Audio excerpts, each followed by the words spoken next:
So it's been a little while. October is a busy month for me. I do horror narrations on my Creepypasta channel, which I had to record. I just released a book, started a Patreon, and have been making changes to the group, on top of editing my own novelization of Final Fantasy VIII. So forgive the delay on this update. And first off, do have to give a little nod to my Patreon nights while I'm at it. So this video is brought to you courtesy of my two knights, Matthew Caveat Zealot and the man himself, MJ Gallagher. Thank you guys for supporting me. On with the show. So today we're looking at Sector 5 and our encounter with Aerith. Now starting with Gallagher's version, we of course start with the voice, and it's as cryptic and foreshadowing as ever. And there's also, starting off as he means to go on, an amazing description of this surrounding area of the church. He describes Aerith really good too, but his visual imagery, my god. This is from page 65. Of course, he thought. The sun. We're not very far from the edge of the city. Through the stained glass windows before him, he could see the burning sphere in the east, yet to arc above the plate. It illuminated an array of colors and shapes, the insignia on each pane recounting various legends of the gods. The body off the chapel was short in length but very broad, 2 rows of wooden pews lining the building to the high, arched doorway at its front. One of the tall oak doors had been left slightly ajar, allowing more sunlight to sneak in across the floor. Bulbous columns of ashen marble were located orderly throughout the vast structure like sentinels, holding aloft the sloping pinewood roof.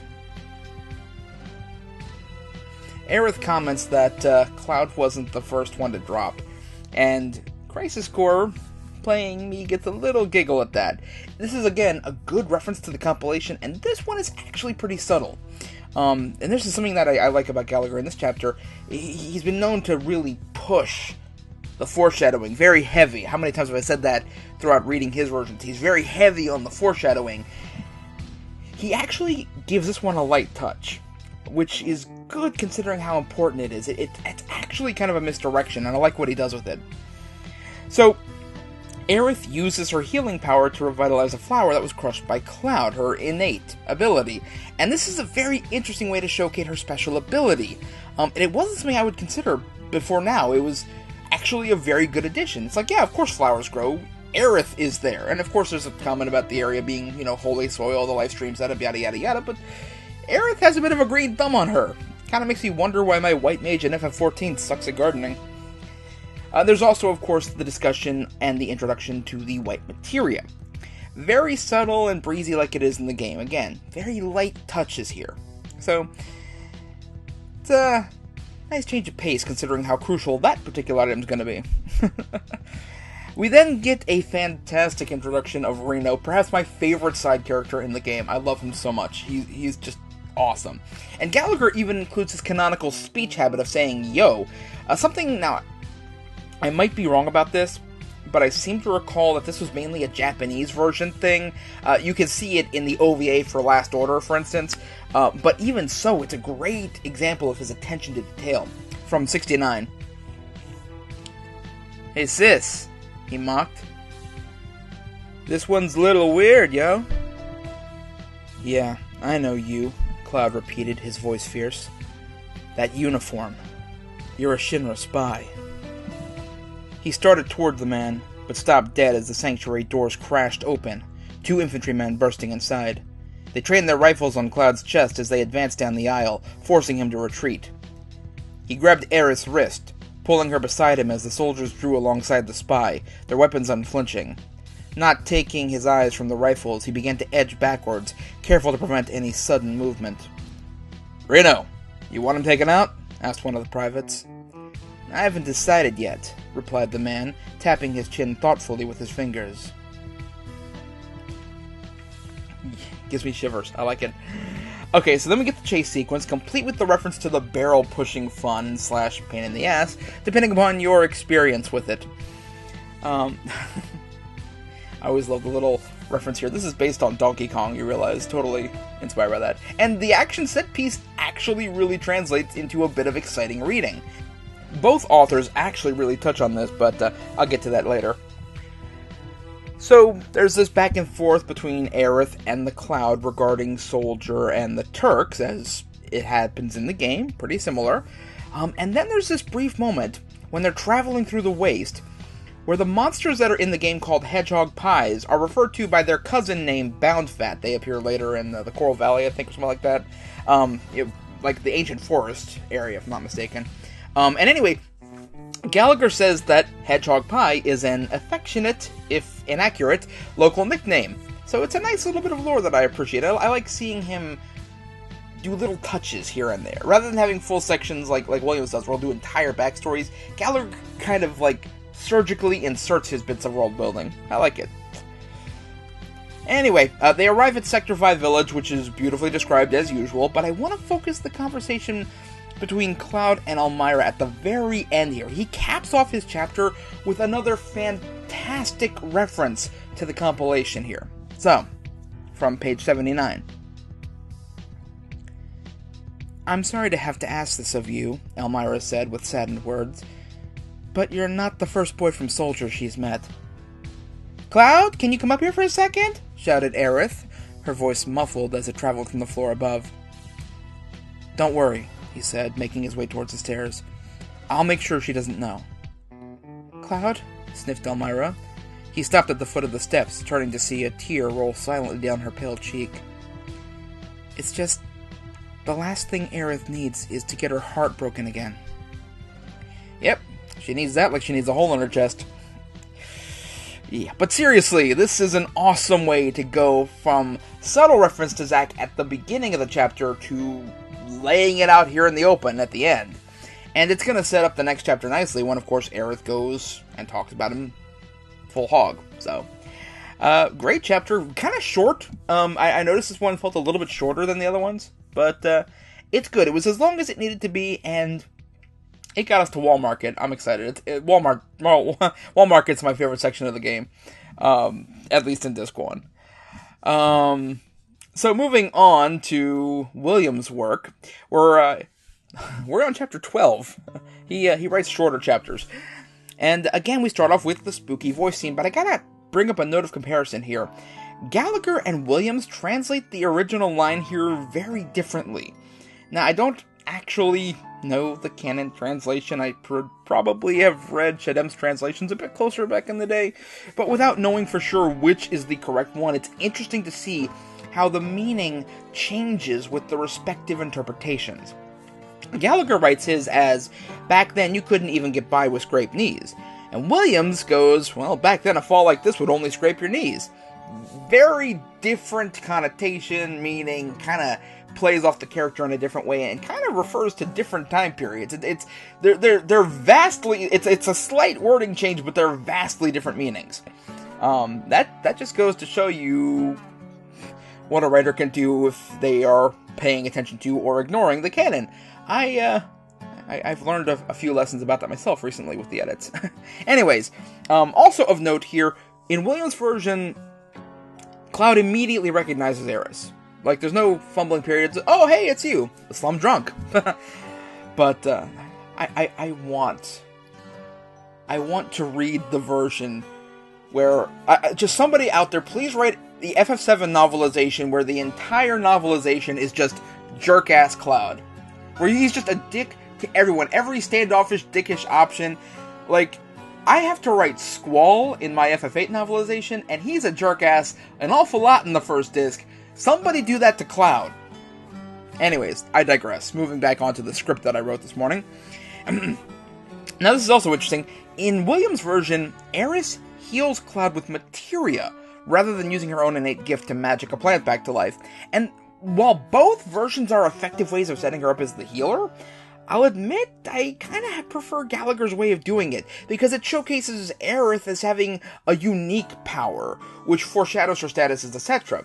Although Gallagher certainly does get his mileage out of this, there's a great bit of banter that's set up from this version.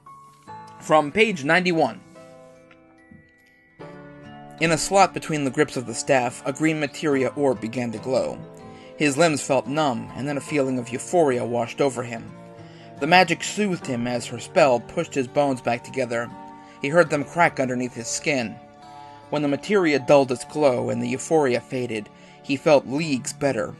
He lifted his arms. They barely ached. "Why didn't you do that earlier?" he asked. "I wasn't sure if you were a good guy or a bad guy." Fair enough, he thought. And this kind of perfectly sets up William's version of Aerith. She is a bit more street smart and has a little bit of an edge to her. This scene, by the way, also foreshadows a moment much later in the game where she refuses to heal Sung. Aerith ain't nobody's heel slut. And there's a great world-building moment here later where Cloud mentions that healing materia is pretty rare, and usually confined to Shinra-run hospitals. And he basically implies that she might have nicked it, to which she snappily replies, "Go F yourself," in so many much kinder and more eloquent words.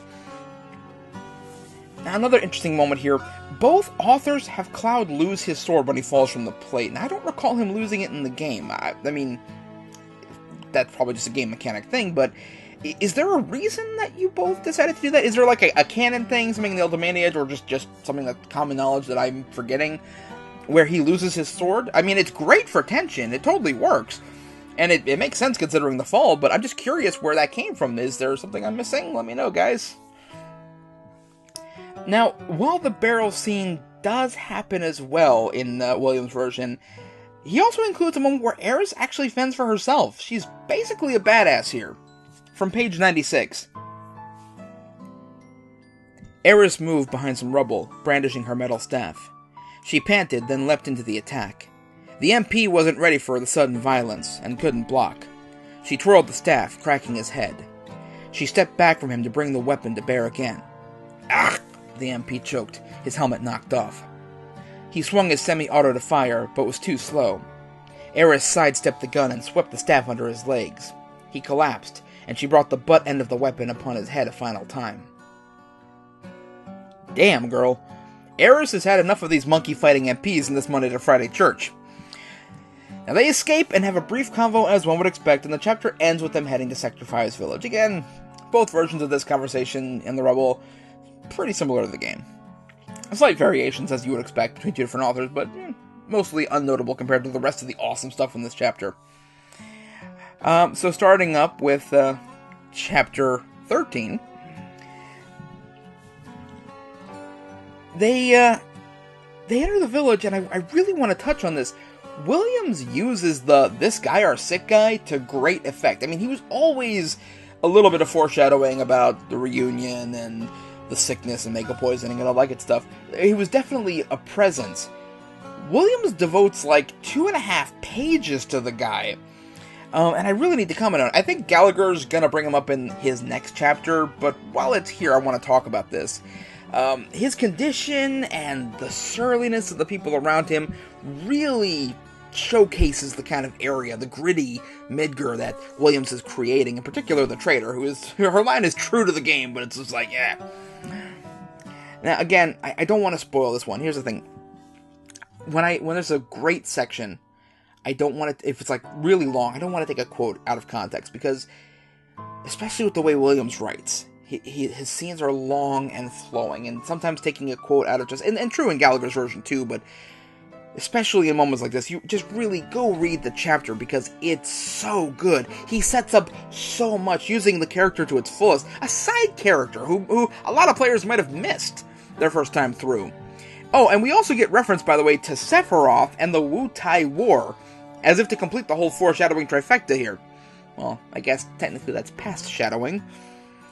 And I like how he references the Star Pendant as a Valor Award. That's just a cute little touch. So I hate to end without giving Williams a third quote here, so let's briefly take a look at some of the interactions Cloud has with Elmira in his version. Now, again, in Williams' version, there's a bit of an edge. Elmira seems to be a bit savvy and street smart in her own way, kind of implying that that's where Aerith gets it from. This is from page 106. Elmira's smile dropped away, and she gave Cloud an inquisitor stare. By now I'm sure you have plenty of questions about her. About both of you, he corrected. If you didn't, I would be more worried. More worried? He thought. Well, why doesn't anyone around here hurt you? I don't mean to frighten you, but you have quite a lot of land in a dangerous area. No one hurts the school teacher, she said, unless they want dozens of angry parents after them. And Aerith? Cloud asked. No one goes near her. It's like she doesn't need a bodyguard. She doesn't. She's flirting with you, and if you can't see that, you're as stupid as the last one. Just really nice, earthy character. Again, they're really stark contrasts one to the other. And it doesn't feel untrue to the game. It feels like either of these characters could work well enough with the canon character of Aerith. But, you know, one focuses more on the serene side, and one focuses more on the fact that she's not as naive as she lets on. Okay, so, in conclusion, I gotta say, this has been a really interesting look at how the two tales differ in their portrayal of Aerith. And it's basically what this entire section's been about, just Aerith setting up her story. And that's been that. But, and I apologize, it's definitely been a bit of a shorter section than some of the other ones, but it did what it needed to do in both their cases. But seriously, they're really, really different. In Gallagher's version, Aerith is serene, kind, vulnerable, a figure whose kindness and naivety are balanced a little bit by her personal determination.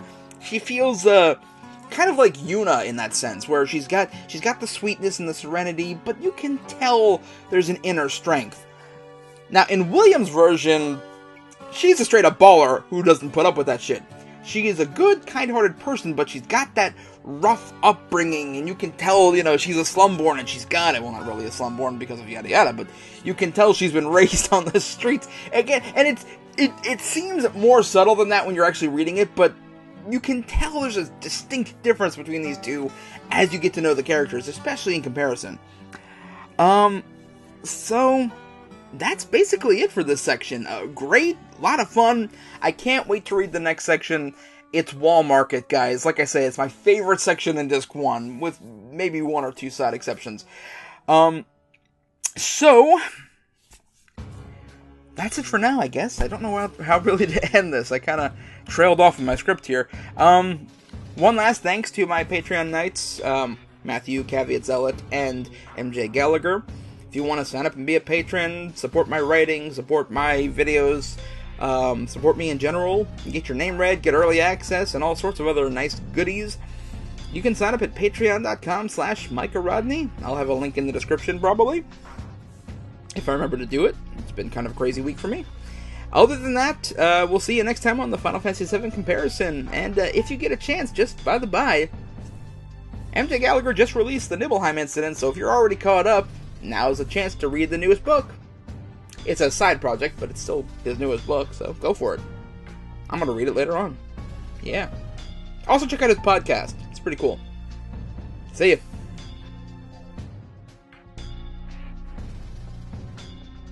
This one's a little... gosh. I can't do accents. Both offers... It's like a 5-year-old learning to say, both offers, they did a really good job. I speak good. I can't speak, I can write, I promise.